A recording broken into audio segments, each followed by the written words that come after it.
صلی اللہ علیہ وآلہ وسلم نزول قرآن کے وقت بہت سختی محسوس فرمایا کرتے تھے، اور اس کی علامتوں میں سے ایک یہ تھی کہ یاد کرنے کے لیے آپ اپنے ہونٹوں کو ہلاتے تھے۔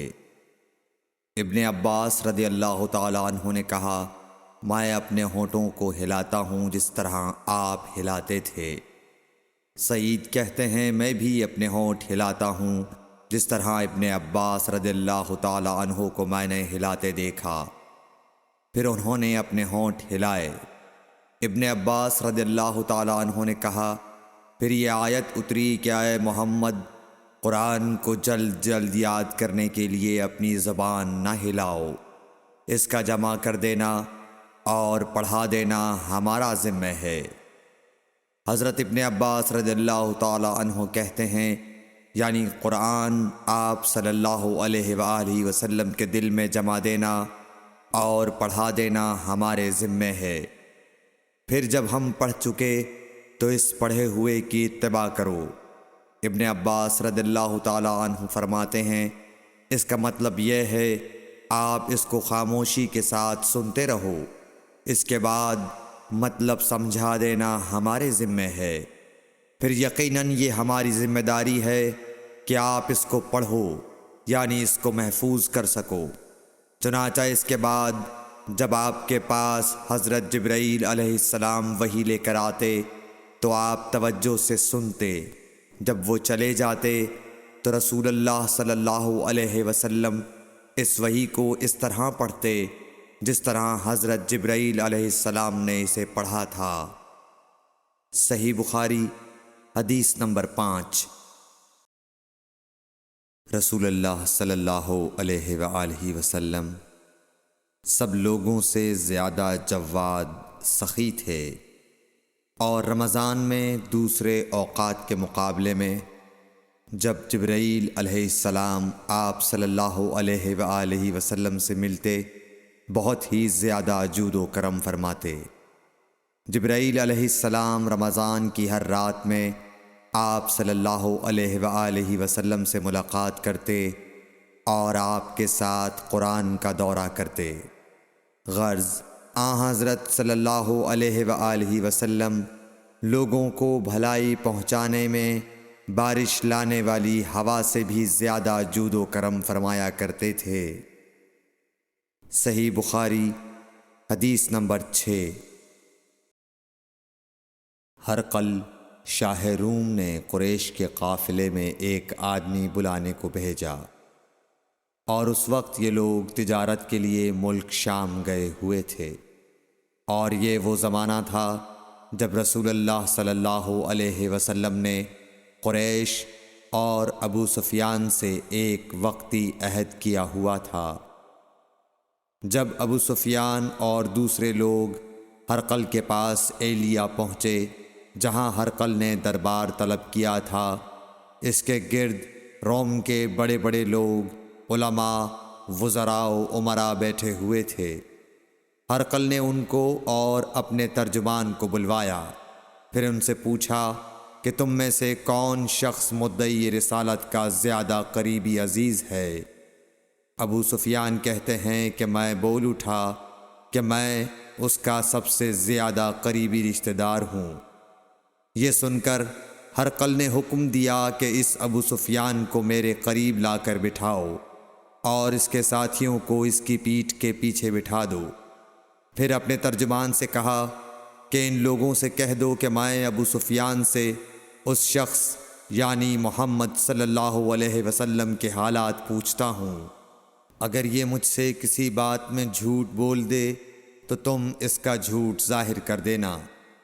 ابو سفیان کا قول ہے کہ خدا کی قسم، اگر مجھے یہ غیرت نہ آتی کہ یہ لوگ مجھ کو جھٹلائیں گے تو میں آپ صلی اللہ علیہ وسلم کی نسبت ضرور غلط گوئی سے کام لیتا۔ خیر، پہلی بات جو ہرقل نے مجھ سے پوچھی وہ یہ کہ اس شخص کا خاندان تم لوگوں میں کیسا ہے؟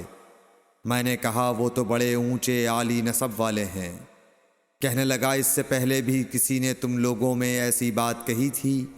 میں نے کہا نہیں۔ کہنے لگا اچھا اس کے بڑوں میں کوئی بادشاہ ہوا ہے؟ میں نے کہا نہیں۔ پھر اس نے کہا بڑے لوگوں نے اس کی پیروی اختیار کی ہے یا کمزوروں نے؟ میں نے کہا نہیں، کمزوروں نے۔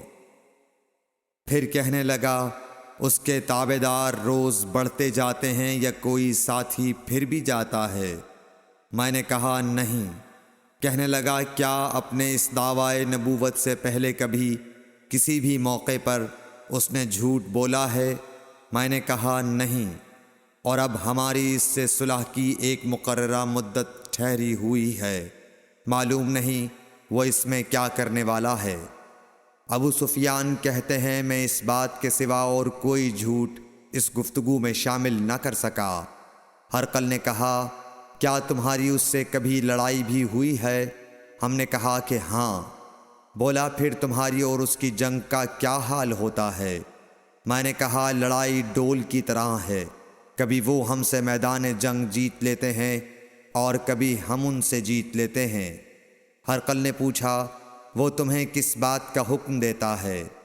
میں نے کہا وہ کہتا ہے کہ صرف ایک اللہ ہی کی عبادت کرو، اس کا کسی کو شریک نہ بناؤ، اور اپنے باپ دادا کی شرک کی باتیں چھوڑ دو، اور ہمیں نماز پڑھنے، سچ بولنے، پرہیزگاری اور صلہ رحمی کا حکم دیتا ہے۔ یہ سب سن کر پھر ہرقل نے اپنے ترجمان سے کہا کہ ابو سفیان سے کہہ دے کہ میں نے تم سے اس کا نسب پوچھا تو تم نے کہا کہ وہ ہم سے عالی نسب ہے، اور پیغمبر اپنی قوم میں عالی نسب ہی بھیجے جایا کرتے ہیں۔ میں نے تم سے پوچھا کہ دعوی نبوت کی یہ بات تمہارے اندر اس سے پہلے کسی اور نے بھی کہی تھی؟ تو تم نے جواب دیا کہ نہیں۔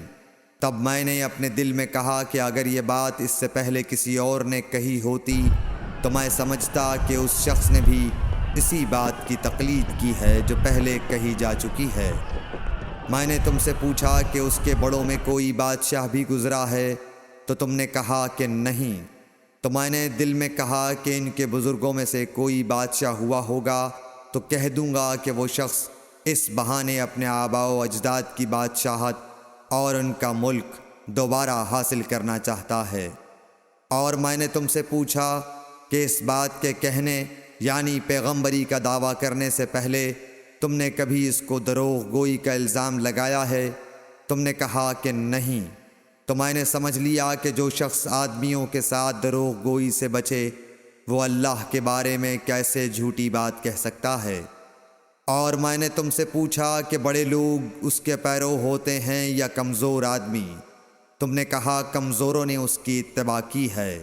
تو دراصل یہی لوگ پیغمبروں کے متبعین ہوتے ہیں۔ اور میں نے تم سے پوچھا کہ اس کے ساتھی بڑھ رہے ہیں یا کم ہو رہے ہیں؟ تم نے کہا کہ وہ بڑھ رہے ہیں، اور ایمان کی کیفیت یہی ہوتی ہے حتیٰ کہ وہ کامل ہو جاتا ہے۔ اور میں نے تم سے پوچھا کہ آیا کوئی شخص اس کے دین سے ناخوش ہو کر مرتد بھی ہو جاتا ہے؟ تم نے کہا نہیں۔ تو ایمان کی خاصیت بھی یہی ہے، جن کے دلوں میں اس کی مسرت رچ بس جائے وہ اس سے لوٹا نہیں کرتے۔ اور میں نے تم سے پوچھا کہ آیا وہ کبھی عہد شکنی کرتے ہیں؟ تم نے کہا نہیں۔ پیغمبروں کا یہی حال ہوتا ہے، وہ عہد کی خلاف ورزی نہیں کرتے۔ اور میں نے تم سے کہا کہ وہ تم سے کس چیز کے لیے کہتے ہیں؟ تم نے کہا کہ وہ ہمیں حکم دیتے ہیں کہ اللہ کی عبادت کرو، اس کے ساتھ کسی کو شریک نہ ٹھہراؤ، اور تمہیں بتوں کی پرستش سے روکتے ہیں، سچ بولنے اور پرہیزگاری کا حکم دیتے ہیں۔ لہٰذا اگر یہ باتیں جو تم کہہ رہے ہو سچ ہیں تو ان قریب وہ اس جگہ کا مالک ہو جائے گا کہ جہاں میرے یہ دونوں پاؤں ہیں۔ مجھے معلوم تھا کہ وہ پیغمبر آنے والا ہے، مگر مجھے یہ معلوم نہیں تھا کہ وہ تمہارے اندر ہوگا۔ اگر میں جانتا کہ اس تک پہنچ سکوں گا تو اس سے ملنے کے لیے ہر تکلیف گوارا کرتا۔ اگر میں اس کے پاس ہوتا تو اس کے پاؤں دھوتا۔ ہرقل نے رسول اللہ صلی اللہ علیہ وسلم کا وہ خط منگایا جو آپ نے وحیہ کلبی رضی اللہ تعالیٰ عنہ کے ذریعے حاکم بصرہ کے پاس بھیجا تھا، اور اس نے وہ ہرقل کے پاس بھیج دیا تھا۔ پھر اس کو پڑھا تو اس میں لکھا تھا اللہ کے نام کے ساتھ جو نہایت مہربان اور رحم والا ہے۔ اللہ کے بندے اور اس کے پیغمبر محمد صلی اللہ علیہ وسلم کی طرف سے یہ خط ہے شاہ روم کے لیے۔ اس شخص پر سلام ہو جو ہدایت کی پیروی کرے۔ اس کے بعد میں آپ کے سامنے دعوت اسلام پیش کرتا ہوں۔ اگر آپ اسلام لے آئیں گے تو دین و دنیا میں سلامتی نصیب ہوگی، اللہ آپ کو دوہرا ثواب دے گا، اور اگر آپ میری دعوت سے روگردانی کریں گے تو آپ کی رعایا کا گناہ بھی آپ ہی پر ہوگا۔ اور اے اہل کتاب، ایک ایسی بات پر آ جاؤ جو ہمارے اور تمہارے درمیان یکساں ہے، وہ یہ کہ ہم اللہ کے سوا کسی کی عبادت نہ کریں اور کسی کو اس کا شریک نہ ٹھہرائیں، اور نہ ہم میں سے کوئی کسی کو خدا کے سوا اپنا رب بنائے۔ پھر اگر وہ اہل کتاب اس کتاب سے منہ پھیر لیں تو مسلمانوں، تم ان سے کہہ دو کہ تم مانو یا نہ مانو، ہم ایک خدا کے اطاعت گزار ہیں۔ ابو سفیان کہتے ہیں جب ہرقل نے جو کچھ کہنا تھا کہہ دیا اور خط پڑھ کر فارغ ہوا تو اس کے ارد گرد بہت شور و غوغا ہوا، بہت سی آوازیں اٹھیں اور ہمیں باہر نکال دیا گیا۔ تب میں نے اپنے ساتھیوں سے کہا کہ ابو کبشہ کے بیٹے حضرت صلی اللہ علیہ وسلم کا معاملہ تو بہت بڑھ گیا، دیکھو تو اس سے بنی اصفر روم کا بادشاہ بھی ڈرتا ہے۔ مجھے اس وقت سے اس بات کا یقین ہو گیا کہ حضور صلی اللہ علیہ وسلم ان قریب غالب ہو کر رہیں گے، حتیٰ کہ اللہ نے مجھے مسلمان کر دیا۔ راوی کا بیان ہے کہ ابن ناطور ایلیا کا حاکم ہرقل کا مصاحب اور شام کے نصارہ کا لاٹ پادری بیان کرتا تھا کہ ہرقل جب ایلیا آیا ایک دن صبح کو پریشان اٹھا تو اس کے درباریوں نے دریافت کیا کہ آج ہم آپ کی حالت بدلی ہوئی پاتے ہیں، کیا وجہ ہے؟ ابن ناطور کا بیان ہے کہ ہرقل نجومی تھا، علم نجوم میں وہ پوری مہارت رکھتا تھا۔ اس نے اپنے ہم نشینوں کو بتایا کہ میں نے آج رات ستاروں پر نظر ڈالی تو دیکھا کہ ختنہ کرنے والوں کا بادشاہ ہمارے ملک پر غالب آ گیا ہے۔ بھلا اس زمانے میں کون لوگ ختنہ کرتے ہیں؟ انہوں نے کہا کہ یہود کے سوا کوئی ختنہ نہیں کرتا، سو ان کی وجہ سے پریشان نہ ہوں۔ سلطنت کے تمام شہروں میں یہ حکم لکھ بھیجیے کہ وہاں جتنے یہودی ہوں سب قتل کر دیے جائیں۔ وہ لوگ انہی باتوں میں مشغول تھے کہ ہرقل کے پاس ایک آدمی لایا گیا جسے شاہ غسان نے بھیجا تھا۔ اس نے رسول اللہ صلی اللہ علیہ وسلم کے حالات بیان کیے۔